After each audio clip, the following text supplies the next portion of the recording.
Mubarak, I know, of course, that you spent many years growing up in an orphanage. Your mother wasn't able to take care of you and your siblings after your father was violently shot and killed. Can you tell me a little bit about what it was like growing up in an orphanage rather than in a home with parents?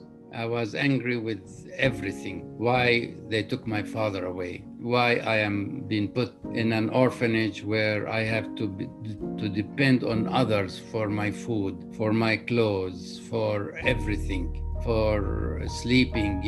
I became a burden on other people when I didn't like that at all. So the idea for a child to feel that he is a burden, it's too much for him to bear. We have to have foster parents that they don't see a child as a burden, but as a gift to them. Came from a rough life and started trying to change my life around. I got a job, so I'm starting to work a little bit. But I mean, really, I ain't really ever had family there for me. Like my family's either always died or left me. Cause my grandma was doing that was there for me forever. Like when she died, nothing was the same. Ain't nothing been the same since then.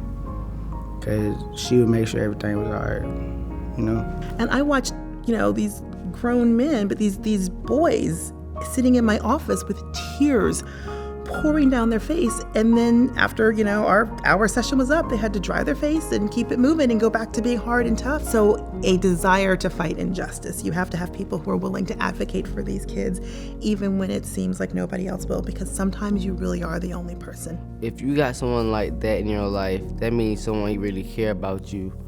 That they give you motivation to have courage to do what you want to do, to become what you want to be something better than in life.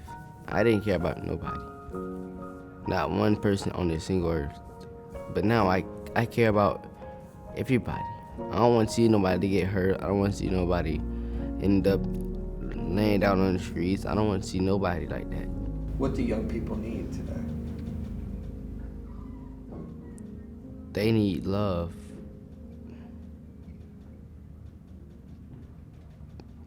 They need hope. And they need to change from the ways that we used to be.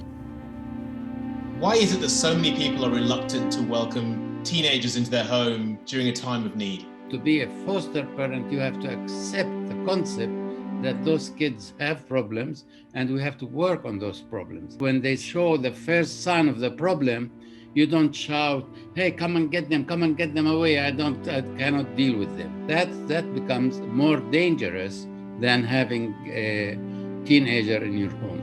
And then not take it personally when he acts out, or she acts out. Because when they do act out, and they will try you, you have to be patient enough to just sit there and observe.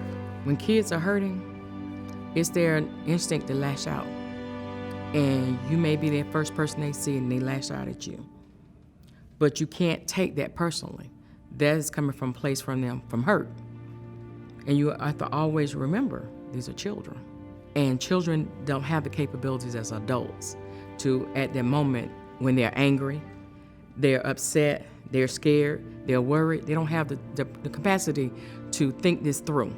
When a child is angry so much that he or she doesn't think in a regular way, there is an anger because the child has been abused. He gets frustrated, angry, and start crying or start shouting or start cursing, swearing, whatever it is, to prevent them from beating him. So the history of a child is an important thing for the foster parent to understand. You got to be open-minded. You didn't raise these kids. These kids are raised very differently. A lot of these teen boys are not in the system or in foster care due to the fact of their behavior. Family dynamics, father and mother separated, something's going on there, and then they don't have anywhere to go. So you have to be very compassionate about when these young men come into your home, their family dynamics and their background. I'm sure a question on many people's minds is, what is a great foster parent? What does it take to be a great foster parent? Is to be very much natural, do whatever you have been doing before, just act normally, and that is the best way of dealing with that child. We're largely talking to an audience of current foster parents, but many of them have never taken teens before. Could you perhaps give us some words of wisdom to encourage them to open their homes to older children and to teens? Children who have difficulties, they are like other human beings. They need a place to stay. They need food. They need a doctor when they need it. They need somebody to hug them or to kiss them when they go to bed. Doesn't matter how old they are. They need somebody to be with them when they are in trouble with the principal in school. And you have to be there with them, not to agree, but at least they know that they have your support, that you are not going to reject them because they were rejected once. I think the best thing, if you have your grandparents, if you have brothers and sisters, take the kid there, introduce him. Here is Michael, he is my foster kid, and have your mother hug him as he hugged her own grandson. That fellow, when he sees somebody hug him, all his fears are gone. He never have love. He never saw love. My day and my evenings and my nights depends on that child, because I'm always want to be available with that child and be consistent with that child, because a lot of the children have not had that. They have had their father say, I'm coming to get you, and never show up. It's 2-3 years down the line, they come back, then they're gone again. They need consistency and somebody to depend on. And it's not always easy for a child to say, I need help. These are young people that have experienced different forms of violence. They know violence. They know what it is to have their families broken apart. They know what it's like to live in poverty. And so all those dynamics, you put all those dynamics together in one child, and the child is basically saying to you, what opportunity do I really have to move beyond this? We want to help them, to tell them, you will make it, you will make it, don't worry, you will make it.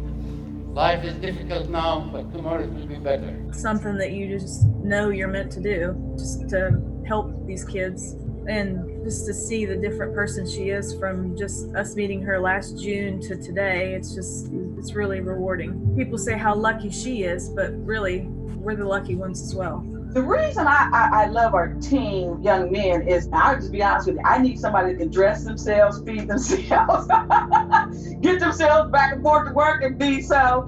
That's just my niche. The positive side of it is that you can have a great influence, even if you have it for a short time. The joy that made me happy in doing it is watching them grow and succeed. Every child that we done had that came through our home has graduated from high school, and now they're doing good things, and they have family, and we're still connected as family. Their children call us grandparents and stuff. So that's been a joy to me.